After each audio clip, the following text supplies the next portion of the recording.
Hi, Braveheart. Welcome to another session of Fit and Free with me.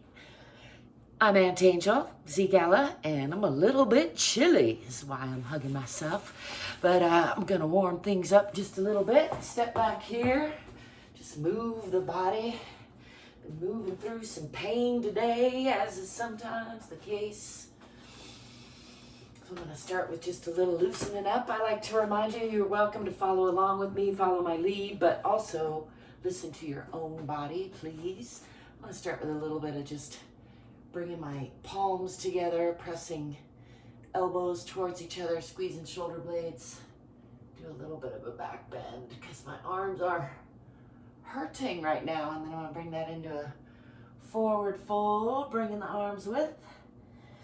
And just kind of hang here. As I was saying, make sure you listen to your own body and remember there's not one way to check in with yourself. I'm here trying to encourage you to get a little more curious, get a little more courageous, get a little more fit and free. But that means different things to different bodies. So start with where you're at. Whew. So just shake off some of that stress.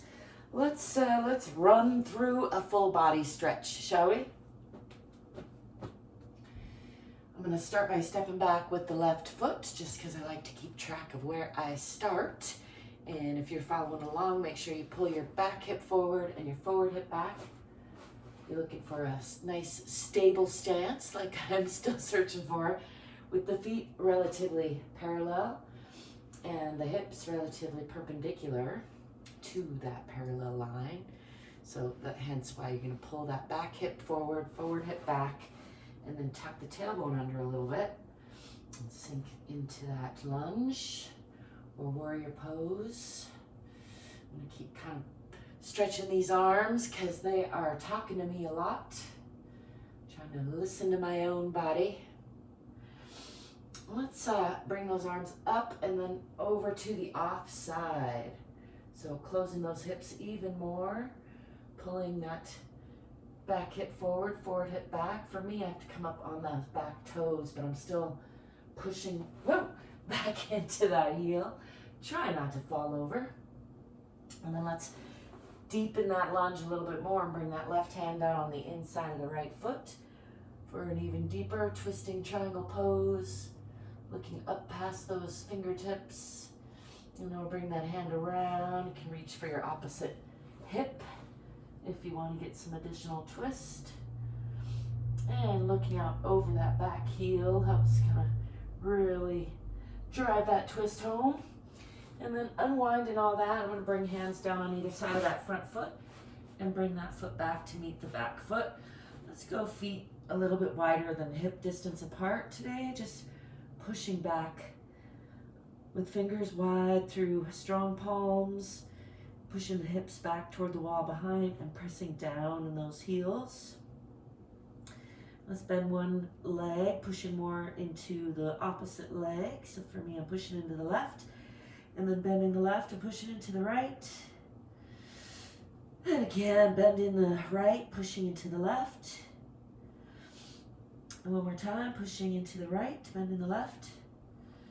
And then pushing back into both heels again, tipping the tailbone toward the back of the head, pressing the heart toward the earth.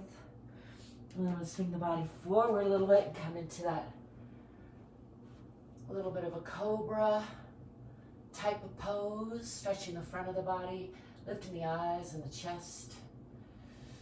Relaxing the belly. And then tuck your toes under, lift the hips again, pushing back into the heels, into the hips, and then swing that left foot forward into a nice deep lunge on the other side. I'm going to straighten that leg, draping your upper body over your lower body, aim your chin for your toes. Noticing I've got crud on my boots. Just draping your upper body over your lower body. If you feel like taking a heavy sigh or two, let gravity do some unwinding, and then bend that front knee and step forward, back into forward fold, both feet. I'm just gonna encourage you to enjoy another heavy sigh or two, letting go of stress, letting gravity do some unwinding. And then bend your knees, swing your arms back, come into that counter stretch, a little bit of a back bend, looking up at the fingertips.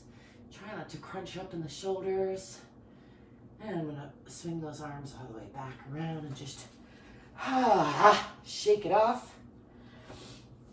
And then let's step back with the other foot, stepping back with the right foot, again into a nice deep lunge. And again, you're gonna pull the hips onto a perpendicular line by pulling the front hip back and the back hip forward and tucking your tailbone under a little bit, looking for a nice long and strong line through your core, pressing into this back heel, checking that you're not crunching too far past the front toes. If you can't see your toes past your knee, you might want to deepen that stance a little bit. As long as you maintain nice and strong stability. Bring these arms up, and then again to the off side, closing the hips even more. For me, I tend to come up on that back toe. Just exploring that side plane, and then bringing this right hand down on the inside of the left foot and lifting the left fingers, looking up past those fingertips. And then if you'd like to increase that twist, bring that hand around to reach for that opposite hip, looking out over that back heel. And then bringing that hand back around to the front. Put weight on your hands and bring that front foot back to meet the back foot. And again, pressing through the palms, through the spine, tipping the tailbone. I'm going to come into that cobra again, dropping the belly, dropping the hips, stretching the belly, lifting the chest and the eyes, letting go of the toes. Remember to breathe and smile if you can. And then tuck your toes, lift your heels, lift your hips. Push into the heels. Tipping the tailbone toward the back of the head, and then swinging that right foot up in between the hands for a nice deep lunge on that side. Straighten that front leg and still pulling that back hip forward, forward hip back. Drape your upper body over your lower body and aim your chin for your toes. And just relax here, letting gravity do some unwinding, feeling the spine relax if you can. And then bend your front knee and step forward, back into that forward fold. Just hanging here. Let's roll that nice and slow. Just checking in with the spine, tailbone first, all the way up, one vertebra at a time. Shake it off again. I'm having some big pain flares today, so I'm going to take it easy and encourage you to, again, listen to your own body. Remember that there's not one way to do this loving yourself thing. It's an ongoing process, not a destination. And you're worthy of your own love. You are enough exactly as you are. And also you are capable of a lot more than you're doing. I can almost guarantee it. So I hope to encourage you to get more fit, get more free. Above all else, stay curious and courageous. Don't forget to like and subscribe, and I'll be seeing you. Ciao. Peace.